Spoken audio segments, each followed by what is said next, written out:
Hey Bob, well, new at 6, more than 50,000 Texans were victims of abuse, neglect, or exploitation last year. According to the Texas Department of Family and Protective Services, almost 300 victims are from the Brazos Valley.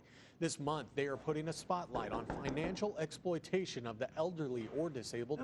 KAGS HD News reporter Alexandra Bush shows us how adult protective services can help those who are being taken advantage of. We're driving out to Caldwell area to investigate an allegation of financial exploitation to an elderly female. More than 1,200 Texans were victims of financial exploitation last year. Adult Protective Specialist Terry Flicht helps victims in our area.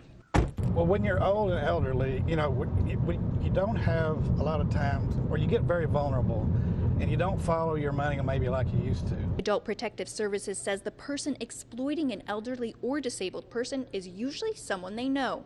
Financial exploitation is a crime of opportunity. As you get older and you depend upon caregivers or family members.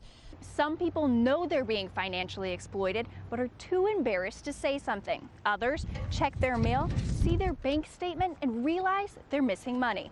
Typically, an 85-year-old woman wouldn't need a brand new sports car and a boat. And if she's not aware that these things were purchased in her name, that's another sign of exploitation. Other warning signs of financial exploitation include adding names to bank signature cards, unpaid bills, and sudden changes to financial documents. They're devastated. Mostly it's people with not a lot of money. It might make the difference between whether they can afford groceries that month or not. And although Adult Protective Services can't get their money back, they can help ensure that something like this won't happen again.